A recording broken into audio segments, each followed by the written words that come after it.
a big introvert in school. And then 8th grade hit, and I just got really depressed and didn't care anymore, and then I accidentally won the 8th grade history award. Yeah, I don't know how that happened.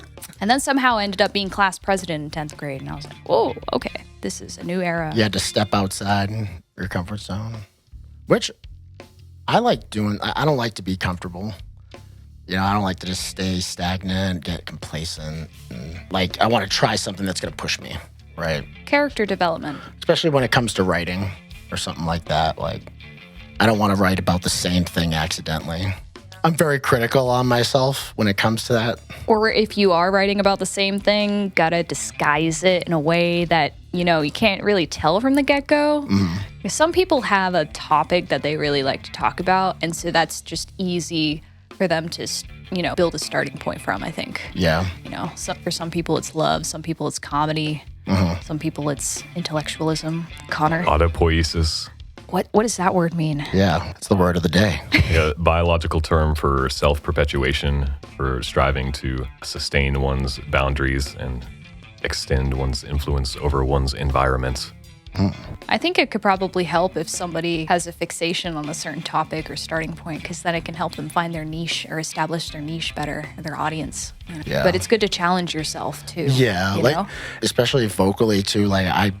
It's I'm always just trying new things with my vocals, because I think finding a melody, clean singing, is so much harder than, screaming vocals.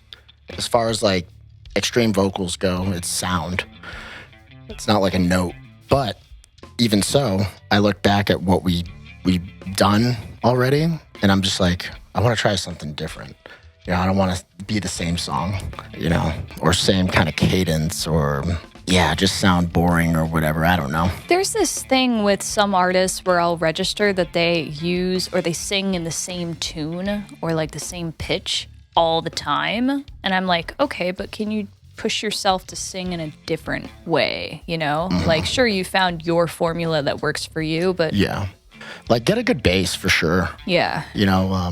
Where screaming goes, find your mid scream, and make that strong bass, and then build. I feel like some people just feel they get stuck in their safe spot, their safe pitch or whatever. Similar with, melody in general, which I think most of melody is rhythm, is why much of the theory is transferable from sung vocals to screamed vocals, even though pitch in screaming is more complex. The pitch can often be implied by the word or the structure of the sentence. Yeah. It's got a natural cadence to it, and that's going to determine your ups and downs. Especially with vowels, really hitting those, enunciation. I'm big on that. I want to make it so, the person that's listening to the song doesn't have to really look at their lyrics, which some people have told me, dude, I didn't even have to, I can understand you. It's weird. How'd you do that? That was something that came after I learned, the basics, right? Because my coach, David Wu, when I first started, and this was back in 2022, the beginning, probably February, March, because I've been doing this for 3 years, the right way, or the right way.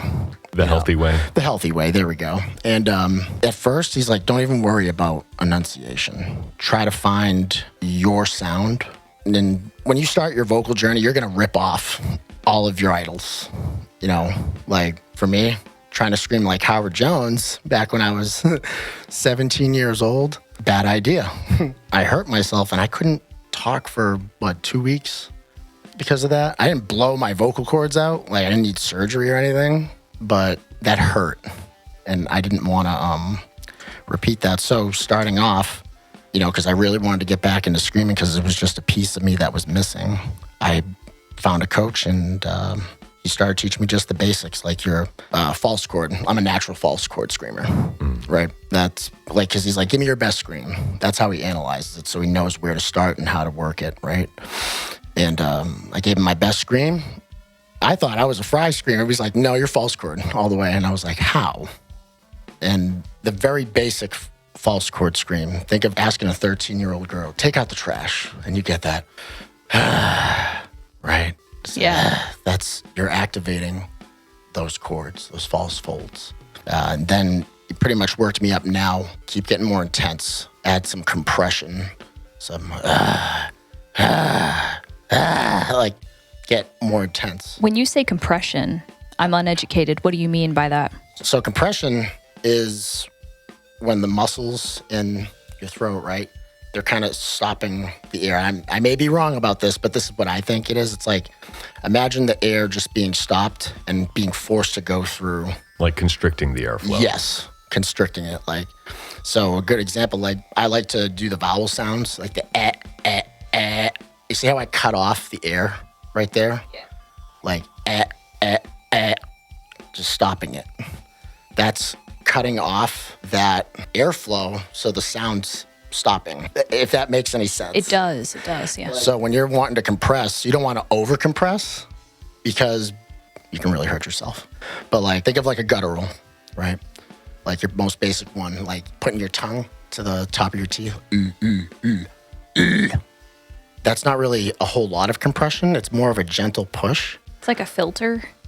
Like, yeah, kind of, yeah, because you're creating a space in like your mouth and your chest cavity. It's like a chesty type of technique. And I'll force a lot of air, like, that's too much compression. See how it kind of didn't sound as good as the,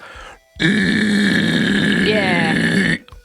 Yeah. and my vocals kind of sound like shit. I drank last night, so a little dehydrated, but that takes minimal compression. Now, when you get into more hybrid stuff, like I would say I'm more of like a hybrid mix, like with false chords and fry. It's kind of a blending of it. So like when you start more compression, like whoa, whoa, whoa, it's just constricting that airflow. It all depends. Like once you get it down, it's hard for me to kind of explain it. Like I'm not really like a good teacher, if you want it, but like I understood it as he was explaining to me, and I did weird exercises. You know, being a vocalist is kind of intriguing because all day I'm just making noises at work.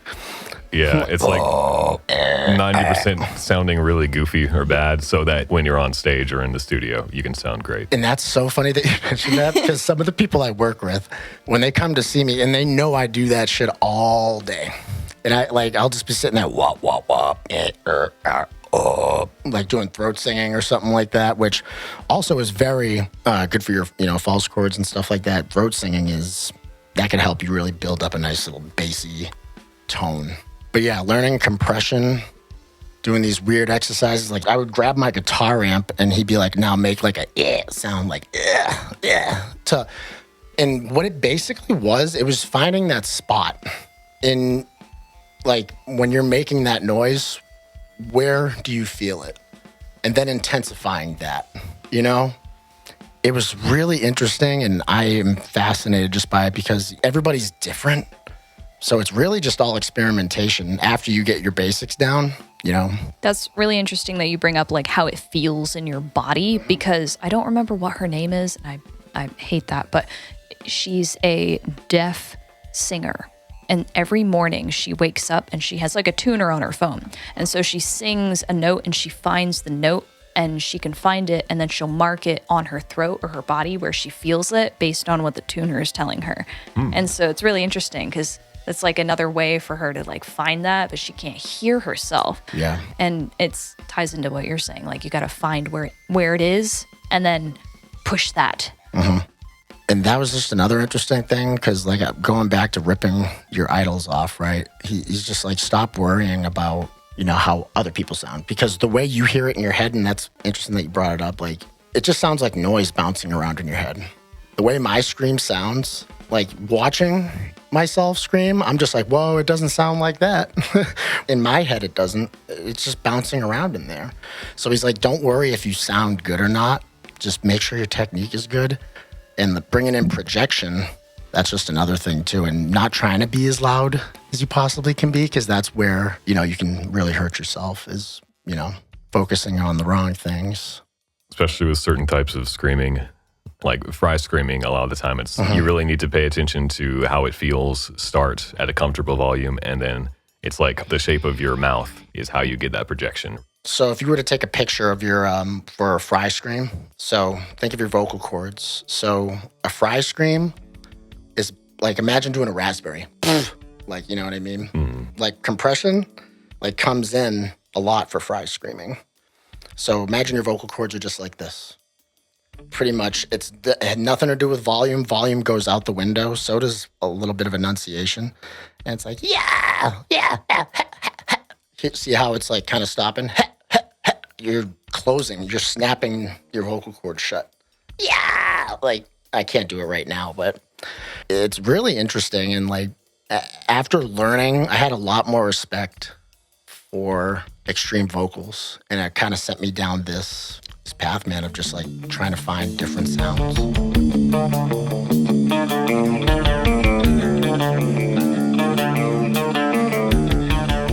So when you first start your extreme vocal journey, if you ever do, if that's something that you want to do, don't take the pain as you're damaging your vocal cords. And this is something I learned. It's like exercising a muscle, right? You're going to feel a little harsh after, but really damaging your voice is when you do a set and you can't speak after. That's damaging your cords, but you are going to feel a little bit of pain when you first start out. It's going to happen. When I first learned how to do inhales, the videos that I watched, they were like, all right, so you're going to cough a couple times. You're going to cough a lot when you're first starting out. That's normal because your vocal cords are not used to this reverse airflow. If you feel burning, that means something's wrong. But coughing is normal if you're out of practice or you're warming up or you haven't done this before. So there are also different forms of pain because I haven't really practiced exhales that much. So I don't know what that version or equivalent of pain might look like or improper practice. Yeah. Right. That's maybe more of a tingling. And again, very comparable to muscles. If you feel, it should feel like a tickle. Over a long term, a tickling that evolves into a soreness, that evolves into a not being able to use this muscle. Like if over the course of a 45-minute show, you can't speak to somebody without rasping, then that makes sense. Yeah. Like that's a muscle you need to build up. Yeah. If you sing one note and suddenly you're rasping, suddenly you feel pain. If anything's sudden, that means raggy. Pay attention. Don't do that again. Because think of it like exercising. If you do something and you suddenly feel a significant jump in your pain level, you pulled something. It's simple. Like developing those polyps. Yeah. Scary.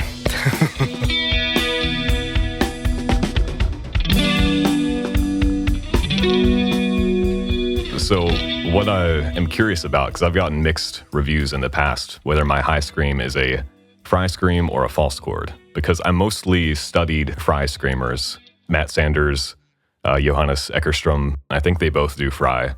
But one of the things I heard that gets me curious is somebody said that one easy way to tell which is that a fry scream, you can kind of do at any volume. And of course, it'll take practice to get the projection. But you can scale it back. You can do a soft fry scream. Whereas false chord, in order to engage the false chord muscle, because it's so thick, you kind of need to be loud. Yeah. I mean, it really depends on, what you're trying to do. You know, what I was taught, when you think of fry screaming, don't try to be loud. It's more of like a gurgly, you know how you've seen the videos.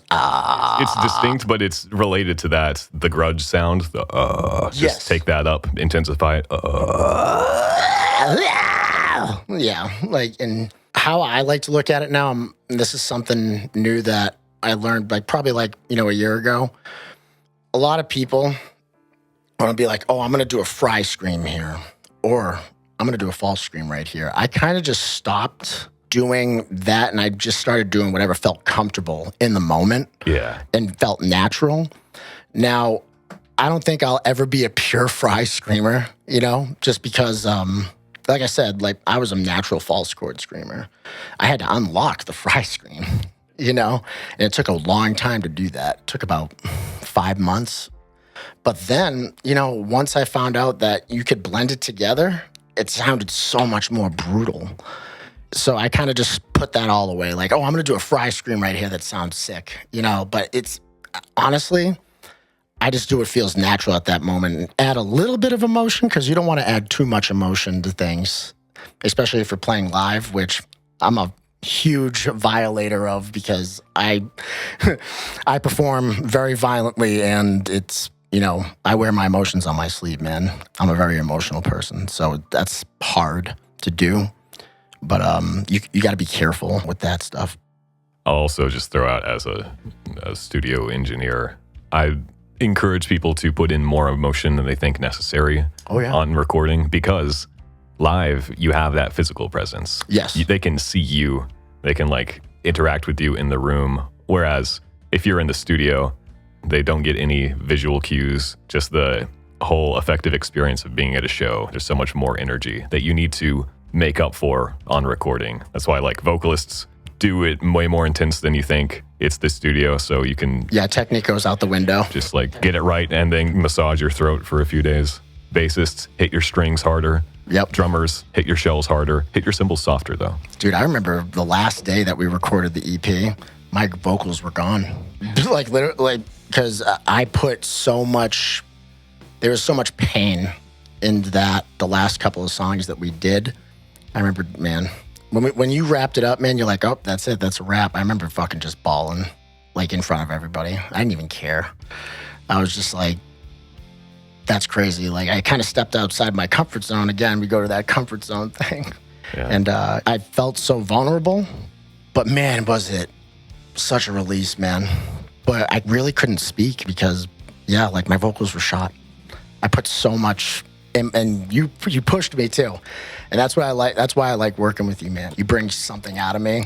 You kind of push me to give me that best take possible, right? That's the job of a producer, and I'm on the Ross Robinson school of however much you need to abuse your musicians to get the best take possible. Yep. I think I was relatively nice to you. I tend to yell at people in Impulse Machine when we're recording.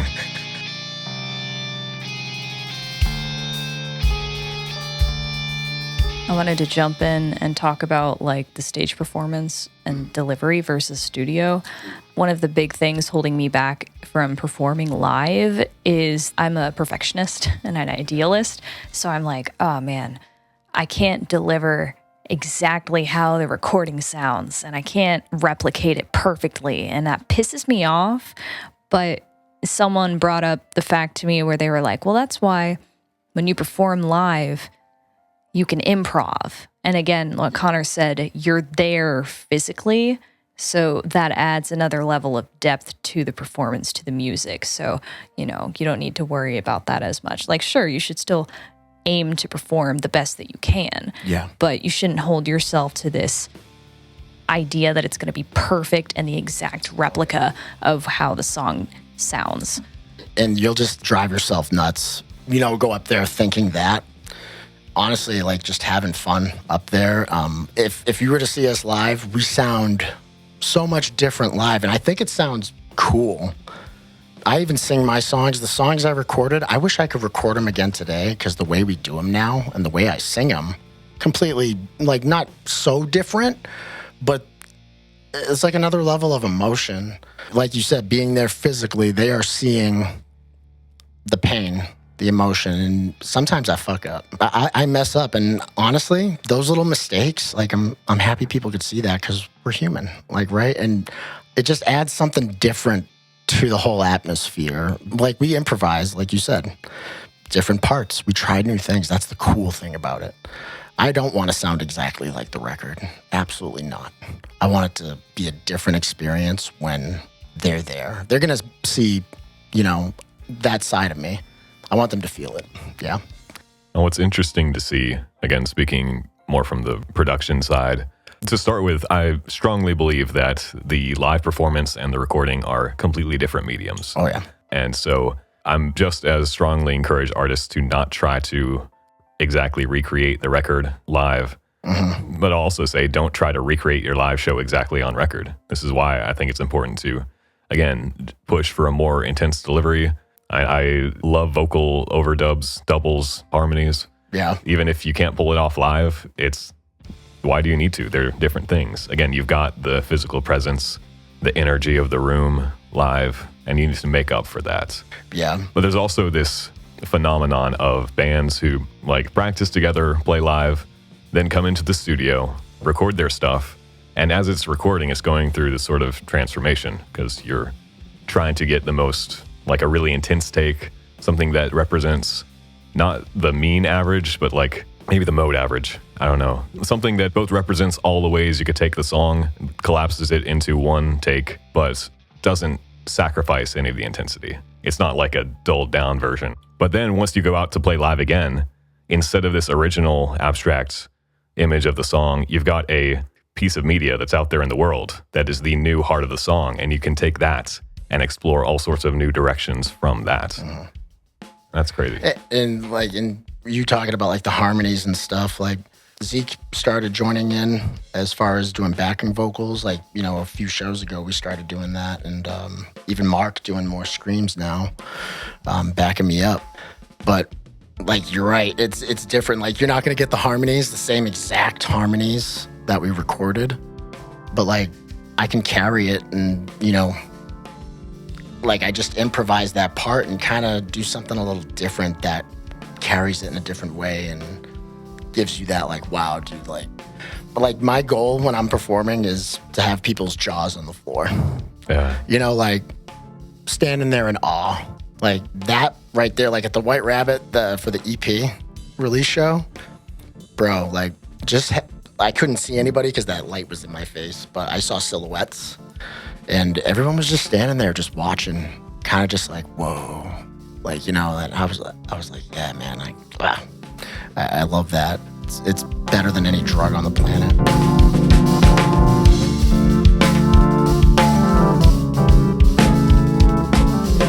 So I do have a question for you guys. Yeah. I cried a lot when I was a kid. And I used to hit this pitch that my parents Not called... relatable. I'm autistic. He's quiet as fuck. No, I used to hit this pitch when I cried when I was little. My parents called it the demon pitch because it was like this weird two-toned pitch, and it was like... like that. Perfect false chord. Thank you. So so I was practicing from a young age. No, when you're crying, for example, like that, is that a harsh vocal? Yes. Is crying a form of a harsh vocal? Absolutely. And Just got me so excited. And is it a naturally healthy projection of how harsh vocal, or does it depend, or what? Yes. Yes. Very much yes. Children know how to scream, how to belt. They know the full range of human expression intuitively. And by existing in the world, by being subjected to society, we unlearn that. Yeah. We are taught how not to scream. You're not supposed to behave like that, or... Yeah. It's a social standard. Especially people with severe anxiety. We just internalize, okay, I'm not supposed to make these sorts of sounds. But it is the natural state of humanity to be able to, sing freely, scream freely. We are trained to speak in a very narrow, constricted, neurotic way. And the whole process of learning to sing, and especially learning to scream, is learning to relax, brush off these pressures that society put on us. Just make the sounds you are evolutionarily designed to make. This is why imagine you're a teenage girl asked to take out the trash. That's why that's such an effective way to... it's such a good sound to make. Yeah. And all you need to do is take that sound, learn to channel it.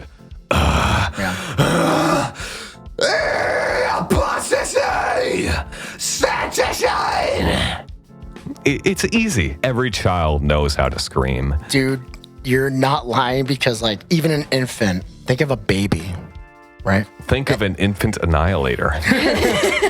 But no, seriously, because I heard a baby crying one day, and like, or just making noises like, and I looked at her and I was like, I started mimicking her and just going like, and I was like, it clicked in my head, and I was like, son of a bitch, dude, like, because my coach, my vocal coach, David Wu, when I was taking my lessons to unlock that high, really high pitched scream, he's like, think of a baby, like I was talking about earlier, like, wah, wah, ah, ah, yeah.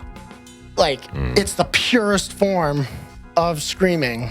A baby can fucking cry for hours, right? And they don't get tired. And their vocal cords aren't broken. That's what I'm saying. It's natural. It really, and that's crazy that you bring that up. And I'm so glad you asked that question because, like, it really is true. It's something I've been thinking about for a while that I've meant to ask somebody because, yeah. It's so intriguing, like, how we kind of forget. You just got to remember it. Yeah. And a lot of vocal exercises are designed to bring that out. There's the wah. There's the nya, nya, nya, nya, nya, nya, nya, nya. Or one of my favorite, Mommy made me mash my M&Ms. Just doing the most obnoxious voice you can. Yeah. Mommy made me mash my M&Ms. Yeah, it's just adding that little bit of distortion and then aiming it. I guess that's like my coach taught me how to aim. I'm gonna fall back on Spinoza. We don't know what the body can do. Once you strip down society, return to the body as its own self-contained organism, it can do anything. Yeah. There's so many possibilities. You just need to decide what achieves the creative vision you want, what will advance creativity to a new level, what sorts of weird, fucked up metal vocals, if you're like Brian Garrison knocked loose, what sort of bullshit Elmo ass voice can you unlock that will revolutionize hardcore? Dude, yeah, and all of his is up here in like the cheek bones and like in the nasal cavities, like I can't even I'm not warmed up or anything. I dream of a glitching wave. I want to see bodies on top of bodies. No. Marge Simpson ass motherfucker. This is not Goose. No. It's weird how he does that. It's such a pure sound. It kind of is. It's different. It's just different. It's to him though. The joke is that he sounds like a child. Like Mickey Mouse. Yeah, of course he sounds like a child because all screams are trying to return to child. We're trying to return to the state where we just want to make chaotic sounds for the fuck of it. Mickey Mouse was a harsh vocalist on the side.